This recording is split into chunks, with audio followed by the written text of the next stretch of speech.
In the Unresolved Problem segment tonight, the city of New Haven, Connecticut is very lenient as far as illegal immigrants are concerned. Tomorrow, city will issue ID cards to illegal aliens that would allow them a library card, a beach pass, a golf course discount, and other city perks.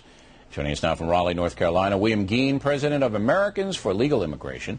New Haven city officials would not cooperate with the factor. That is historical. Now, the mayor there, John D. Stefano, has made it very, very clear that his city, New Haven, is a haven for illegal immigrants. Sanctuary city. He wants to give all illegal aliens, citizenship. This is who he is. And amazingly, I think it was 25-1, the City Council of New Haven voted to give these cards out. They're not free. They cost $10 for adults, $5 for children. So what's your reaction to this? Well, at a time when illegal aliens are leaving states like Georgia and parts of parts of Pennsylvania because of local efforts by cities to enforce immigration law, we know a lot of people in this country that would love to send New Haven a lot of illegal aliens. So we've created a flyer on our website at alipac.us, which is in both Spanish and English, with simple maps encouraging illegal aliens across the United States to take the mayor up on his opportunity. To go to New Haven. Well, we figure if they get another 5,000 or 10,000 illegal aliens in New Haven, they'll be closing hospitals, begging for school bonds, and begging for federal aid to fight the gangs in their street, like much of the disaster areas being created across America by a large influx of here's an interesting thing, though. A private foundation, I wouldn't be surprised if it's George Soros, but we can't find out, has provided $250,000 for these ID cards.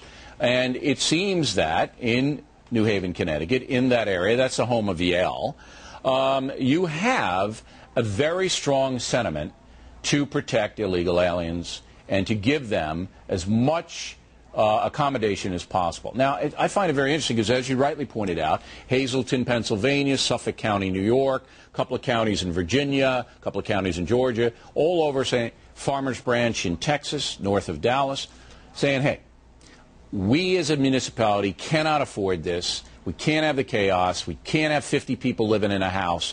We can't have them lined up on the streets in the morning. We just can't control it, so we're going to crack down.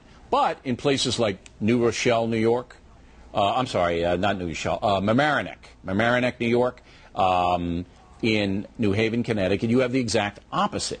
Now, what do you think drives the difference of opinion here? Well, I think what's driving the difference of opinion is obviously the people of New Haven are not experienced with the border disaster areas and the types of problems that illegal aliens are causing across America.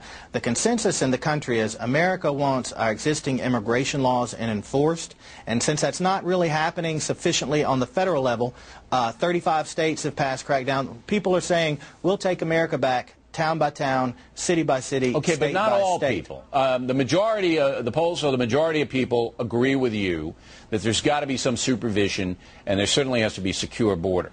However, we as a society in America are kind of divided here.